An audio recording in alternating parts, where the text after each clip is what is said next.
अफगानिस्तान और भारत इस बात को समझने के लिए शायद तैयार नहीं है।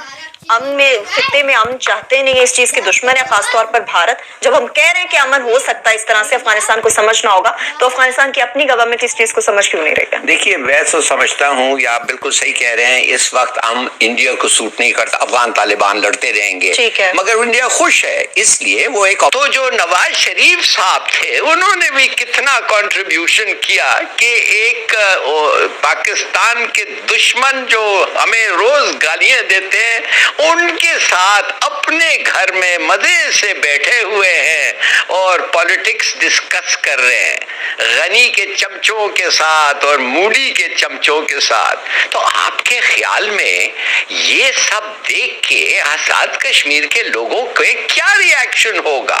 मेरे अपने ख्याल में हिंदुस्तान, या अगर आप एक मुसलमान हो या पाकिस्तानी हो, कश्मीरी हो, और आप किसी तरीके से रेगुलरली इंडिया में पाए गए, तो ये तो श्योर डेथ सेंटेंस।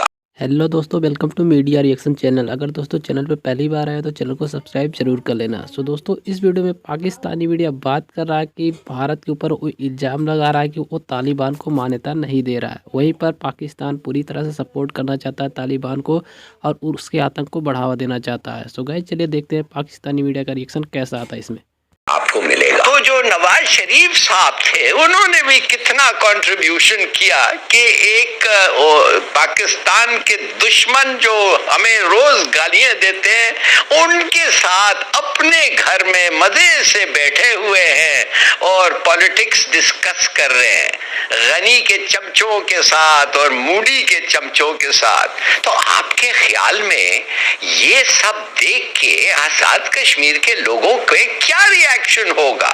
मगर उससे भी ज्यादा आजाद कश्मीर के लोगों ने, मकबूजा कश्मीर के लोग जो उनके भाई हैं, जो उनके समझे हम वतन अपने आप को सोचते हैं, जब उनसे बात करते हैं तो नवाज शरीफ के बारे में उनका क्या सोच है?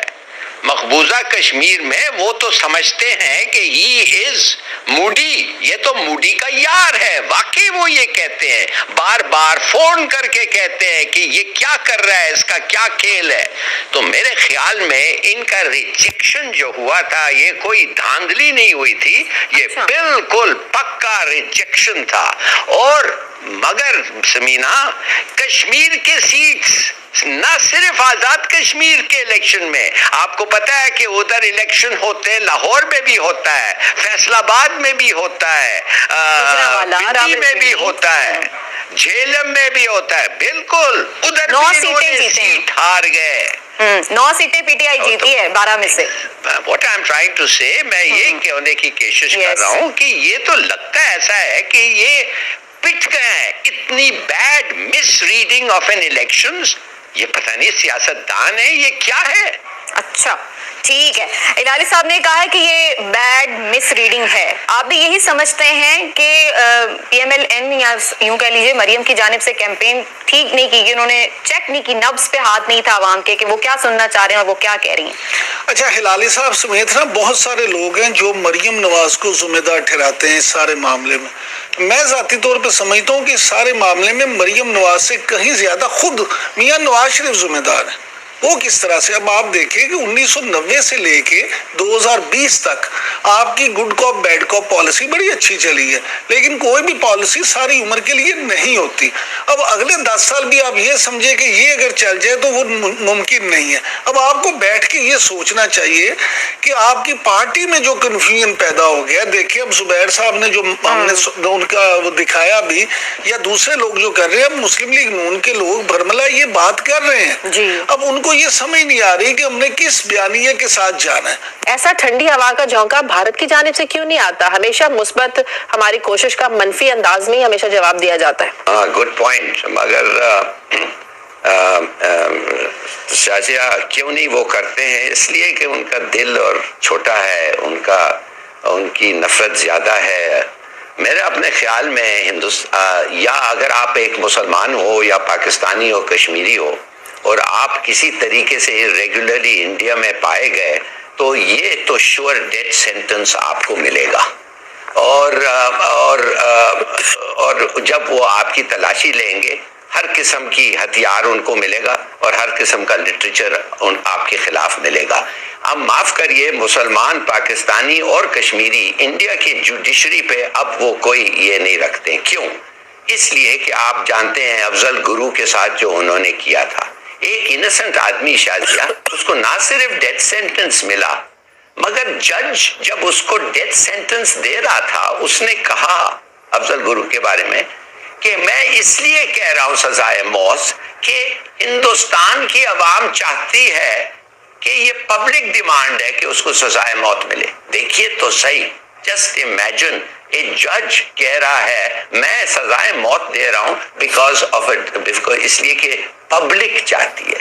ہم نے اس کے آدمی کے تھرو میکسیمم پروپیگنڈا ایڈوانٹیج ہم نے لیا، خوب ان کو شرمندہ کیا، پوری دنیا میں ڈھنڈورا پیٹا کہ دیکھو ایک انڈین جوان اپنے فوج کے بارے میں کیا کرتا ہے. اور جب اس کا ختم ہی ہو گیا، مانے اس میں کچھ رس نہیں تھا اس پروپیگنڈا کے بعد. ہلالی صاحب، افغانستان اور بھارت اس بات کو سمجھنے کے لیے شاید تیار نہیں ہے. امن میں خطے میں امن چاہتے نہیں ہے، اس چیز کے دشمن ہے خاص طور پر بھارت. جب ہم کہہ رہے ہیں کہ امن ہو سکتا ہے اس طرح سے افغانستان کو سمجھنا ہوگا، تو افغانستان کی اپنی گورنمنٹ اس چیز کو سمجھ کیوں نہیں رہی ہے؟ دیکھیے میں تو سمجھتا ہوں، یا آپ بالکل صحیح کہہ رہے ہیں، اس وقت ہم انڈیا کو سوٹ نہیں کرتا، مگر انڈیا خوش ہے اس لیے وہ ایک آپریٹنگ بیس بن گیا ہے اس کا پاکستان کے خلاف. بات اصل یہ ہے کہ مجھے فکر اور افسوس سے یہ کہنا پڑتا ہے کہ اگر بھی امریکن ان کے ساتھ ڈیل کر کے چلے جائیں، کس کے ساتھ؟ افغان طالبان کے ساتھ. ٹھیک ہے، افغان طالبان کو پیسے کی ضرورت ہے.